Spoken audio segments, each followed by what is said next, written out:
بسم اللہ الرحمن الرحیم۔ السلام علیکم ناظرین۔ منحوس عورت کی 3 نشانیاں ہیں۔ جلد سے جلد ایسی عورت سے جان چھڑوا لو۔ حضرت علی کرم اللہ وجہ الکریم سے ایک شخص نے منحوس عورت کی نشانیوں کے بارے میں سوال کیا تو فرمایا، جاننے کے لیے ویڈیو کو آخر تک ضرور دیکھیے گا۔ محترم ناظرین، حضرت علی کرم اللہ وجہ الکریم نے ارشاد فرمایا کہ منحوس عورت کے اندر یہ 3 نشانیاں ضرور ہوتی ہیں۔ اگر یہ 3 نشانیاں واضح نظر آنے لگ جائیں تو جلد سے جلد ایسی عورت سے جان چھڑوا لو۔ ناظرین، انسانی معاشرہ مرد اور عورت کے وجود سے تشکیل پاتا ہے۔ کسی بھی معاشرے کی ترقی اور فلاح صرف مرد حضرات پر ہی منحصر نہیں ہوتی، بلکہ عورت بھی بحیثیت ایک فرد نہایت اہم کام سر انجام دیتی ہے۔ یوں تو آج دنیا کی کوئی قوم اور کوئی مذہب عورتوں کے مقام و حیثیت اور ان کے سماجی کردار کی اہمیت سے انکار نہیں کر سکتا، تاہم اسلام نے جس طرح سے عورت کے مقام و مرتبے کو انسانی معاشرے میں بلند کیا ہے اور عورت کے ہمہ جہت کردار کو مذہبی، اخلاقی اور معاشرتی و سماجی ہر اعتبار سے اہمیت سے ہمکنار کیا ہے، اس کی کوئی بھی مثال کسی دوسرے معاشرے میں دکھائی نہیں دیتی۔ اب یہ بات بھی اٹل حقیقت ہے کہ اسلام سے پہلے عورت نہایت ہی مظلوم اور معاشرتی و سماجی اعتبار سے ایک ایسی زندگی گزارنے پر مجبور تھی جس میں عورت کی کوئی عزت اور اس کا کوئی احترام موجود نہ تھا۔ عورت کے وجود کو قابل ذلت سمجھا جاتا تھا اور اسے تمام برائیوں کا سرچشمہ جانا جاتا تھا۔ اس کے بعد اسلام کی آمد عورت کے لیے غلامی، ذلت اور ظلم و احتسال کے بندنوں سے آزادی کا پیغام تھی۔ اسلام نے ان تمام تر کبھی رسوم کا کلا کما کر کے جو عورت کی انسانی وقار کے منافی تھیں اور عورت کو وہ حقوق عطا کیے جس سے وہ معاشرے میں اس عزت و تکریم کو مستحق قرار پائی جس کے مرد مستحق تھے۔ یہاں ہم اسلام کے قائم کردہ معاشرے میں عورت کی تکریم و منزلت کا جائزہ پیش کرتے ہیں۔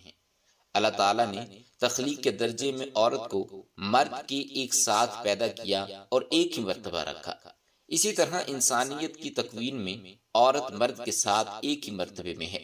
ارشاد باری تعالیٰ ہے، یا ایھا الناس اتقوا ربکم الذی خلقکم من نفس واحدۃ وخلق منها زوجہا وبث منہما رجالا کثیرا۔ اے لوگو، اپنے رب سے ڈرو جس نے تمہیں ایک جان سے پیدا فرمایا، پھر اسی سے اس کا جوڑ پیدا فرمایا، پھر ان دونوں میں بکثرت مردوں اور عورت کی تخلیق کو پھیلا دیا۔ محترم ناظرین، اسلامی تعلیمات کے لحاظ سے عورت کا تو پہلا روپ ہی اس دنیا میں رحمت ہے۔ بیٹی بن کر پورے خاندان کے دلوں پر راج کرتی ہے، بہن بن کر بھائی کی سچی اور مخلص دوست اور ماں کا بازو بن جاتی ہے، اور جب بیوی بنتی ہے تو ہمیشہ ساتھ نبھانے والی اور ہر دکھ اور سکھ کا ساتھی بن جاتی ہے۔ تو اللہ تبارک و تعالیٰ اس کا رتبہ اس قدر بلند کر دیتا ہے کہ جنت کو اٹھا کر اس کے قدموں میں رکھ دیتا ہے۔ حضرت علی کرم اللہ وجہ الکریم نے ارشاد فرمایا کہ مرد کی مردانگی کی سب سے عظیم اور بلند تر سطح یہ ہے کہ کسی مرد کی وجہ سے کبھی بھی کسی عورت کی آنکھوں میں آنسو نہ آئے۔ ناظرین گرامی، جان لیجئے کہ کسی بھی معاشرے میں عورت کا فطری مقام اس کا گھر ہے، یہاں وہ اپنی چھوٹی سی ریاست کی ملکہ ہے۔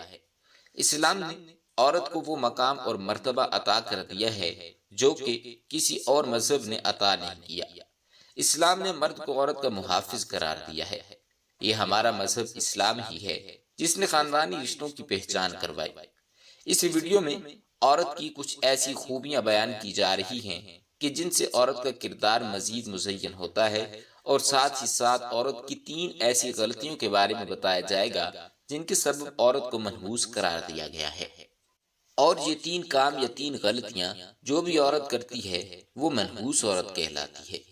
اس حوالے سے حضرت علی کرم اللہ وجہ الکریم کا قول بھی آپ کو بتائیں گے کہ آپ رضی اللہ تعالیٰ عنہ نے اس بارے میں کیا ارشاد فرمایا۔ ناظرین گرامی، تمام خواتین کو یہ بات ہمیشہ یاد رکھنی چاہیے کہ جب بھی عورتوں کی نیک خوبیوں کی بات ہوگی تو شوہر کی فرمانبرداری سر فہرست ہوگی۔ قرآن مجید میں اللہ تعالیٰ ارشاد فرماتا ہے کہ نیک عورتیں وہ ہیں جو فرمانبردار ہیں اور خاوند کی غیر موجودگی میں اپنے مال اور آبرو کی حفاظت کرنے والی ہیں۔ ایک مرتبہ حضور نبی اکرم صلی اللہ علیہ وآلہ وسلم سے پوچھا گیا کہ بہترین عورت کون سی ہے، تو آپ صلی اللہ علیہ وآلہ وسلم نے ارشاد فرمایا کہ وہ عورت کہ جب اس کا خاوند اس کی طرف دیکھے تو یہ اسے خوش کر دے اور جب شوہر اسے کوئی حکم دے تو یہ اس کی اطاعت کرے اور اپنے جان و مال میں اپنے شوہر کا ناپسندیدہ کام بالکل نہ کرے اور اس کی مخالفت نہ کرے۔ عورت کی محبت اور اس کی اطاعت میں سب سے زیادہ حقدار اس کا شوہر ہے۔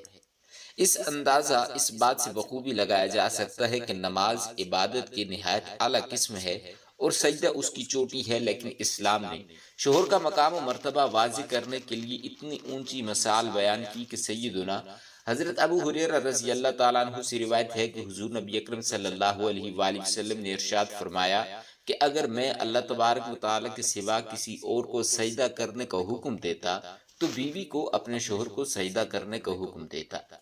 پھر آپ صلی اللہ علیہ وآلہ وسلم نے ارشاد فرمایا کہ اس ذات کی قسم جس کے قبضے میں محمد صلی اللہ علیہ وآلہ وسلم کی جان ہے، عورت اپنے رب کا حق ادا نہیں کر سکتی جب تک وہ اپنے شوہر کا پورا حق ادا نہ کر دے، حتیٰ کہ اگر اس کا شوہر اسے بلائے اور وہ سواری پر ہو تب بھی وہ اپنے آپ کو نہ روکے۔ حدیث مبارکہ میں ہے کہ جس شوہر کو اپنی بیوی سے تکلیف پہنچتی ہے، جنت کی حوریں اسے بدعا دیتی ہیں۔ نیک عورت کی ایک خوبی ستر و حجاب کی مکمل پابندی کرنا ہے۔ مسلمان عورت کے لیے پردہ کرنا اسلام کی خصوصیات اور اس کے محاسن میں سے ایک ہے۔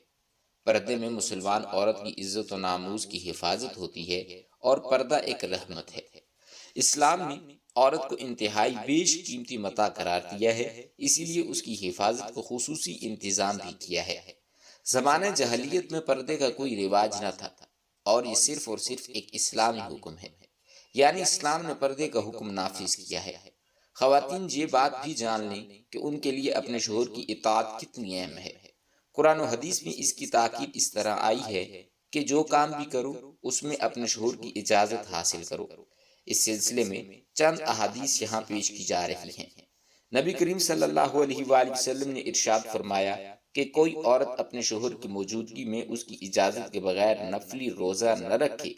اس کے علاوہ بھی چند نیک خوبیوں کا ذکر کریں گے، لیکن پہلے آپ کو حضرت علی کرم اللہ وجہ الکریم کے فرمان کے مطابق بتاتے ہیں کہ بدبخت اور منحوس عورت کی 3 نشانیاں کون سی ہیں۔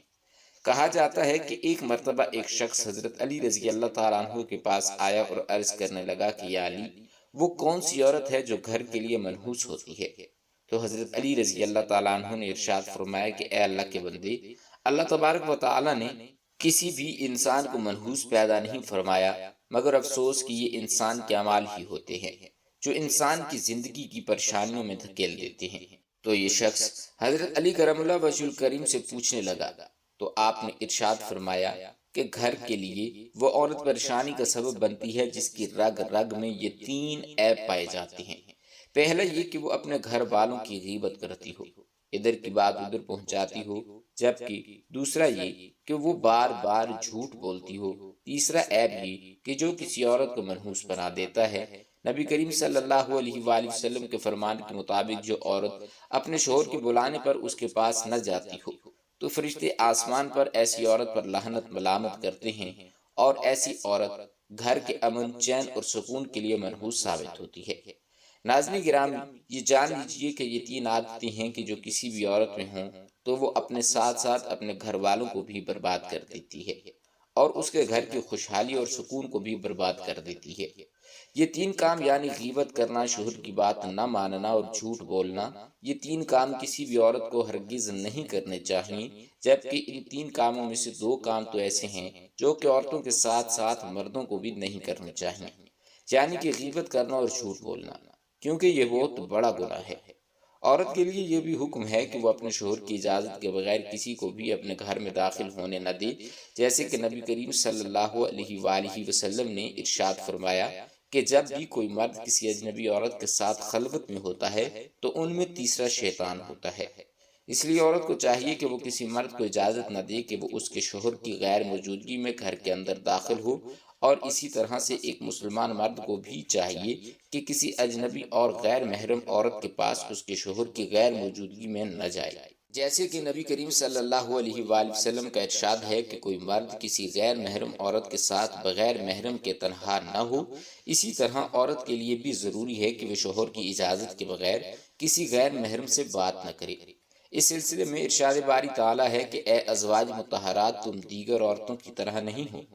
اگر تمہیں خوف ہے بس تم اپنی آواز میں لچک پیدا نہ کرو کہ جس سے مریض دل انسان اپنے دل میں لالچ کر بیٹھے، اور تم بھلی اور درست بات کرو۔ معلوم ہوا کہ عورت کی آواز بھی پردہ ہے اور وہ ان شرائط کے ساتھ اجنبی مرد سے بات کر سکتی ہے۔ نمبر 1، آواز میں لچک یعنی شیرینی اور مٹھاس نہ ہو۔ نمبر 2، صرف بقدر ضرورت بات کرے۔ نمبر 3، پردے میں رہ کر بات کریں۔ دعا ہے کہ اللہ تبارک و تعالی ہمیں دین اسلام کو درست طریقے سے سمجھنے پر اور اس پر عمل کرنے کی ہمت اور توفیق عطا فرمائے، اور ہمیں برے اعمال سے بچنے کی توفیق عطا فرمائے، آمین یا رب العالمین۔ ناظرین گرامی، یہ تھی آج کی ہماری معلوماتی ویڈیو۔ اگر آپ کو ہماری ویڈیو پسند آئی ہے تو لائک اور شیئر ضرور کیجیے گا، اور ہمارے چینل کو سبسکرائب کیجیے گا۔ تمام احباب سے گزارش ہے کہ اللہ تعالیٰ کے 99 ناموں میں سے ایک نام کمنٹ باکس میں ضرور لکھیے گا۔ بہت جلد ایک نئی ویڈیو کے ساتھ ملتے ہیں۔